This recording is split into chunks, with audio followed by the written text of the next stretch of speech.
Welcome to the channel. Welcome back to those of you who have been watching over the course of the last few videos or so.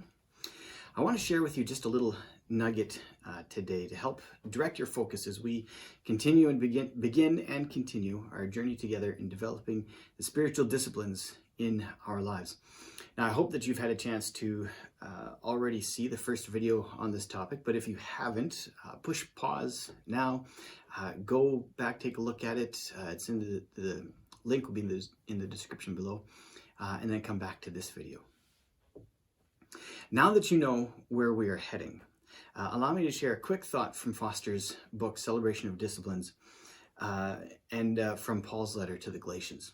Now, Galatians chapter 6, verse 8 says this: "Those who live only to satisfy their own sinful nature will harvest decay and death from that sinful nature. But those who live to please the Spirit will harvest everlasting life from the Spirit." Now, I think it would be fair to say that we are all experiencing significant change right now. Much of this change might only be temporary, but there will be some changes, and possibly more even than we anticipate at this point, that will become a permanent part of our lives moving forward. These changes are not going to necessarily go away, some of these. Most of those changes are going to be external ones. They're going to be changes to how we do business, how we engage in our outside activities, how we engage with other people. But what about the changes that are internal to ourselves, those changes within who we are, core beings?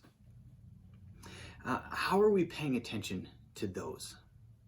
And this is why those questions, exactly, this is why we're taking the time to work through and wrestle with the spiritual disciplines in our lives. Now, back to Galatians. Now, it's easy to think that if God wants me to change, this is something we can all think this way. If God wants me to change, then there's nothing I can or even maybe should do about it. If God wants me to change, that's his business, not mine. Paul's words in Galatians that I just read seem to say otherwise. They seem to indicate that we have an active role in setting the stage for inner transformation.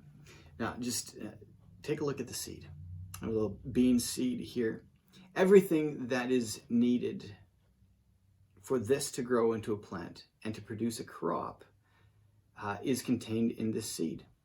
However, unless the environment for growth is prepared, nothing will happen. See, we need to plant the seed carefully in some soil. We need to cover it up well, and then we need to water it. And we need to provide it with light. And even then, we cannot make that seed grow. So the growth from the seed to plant to produce, that's God's work. So it is with the spiritual disciplines. By themselves, they do not produce any transformative change. But if we prepare the soul of our lives by engaging with the disciplines, by engaging and seeking for the Spirit of God to open that work within us, then through his work, fruit and transformation will occur.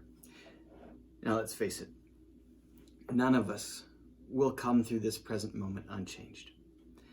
Now, let me offer to you, just as a closing thought, Foster's words of challenge and encouragement regarding change. He says this: "Let us be among those who believe that the inner transformation of our lives is a goal worthy of our best effort." Join me later for the next video as we look and begin to dive into the specific disciplines. Thanks for watching.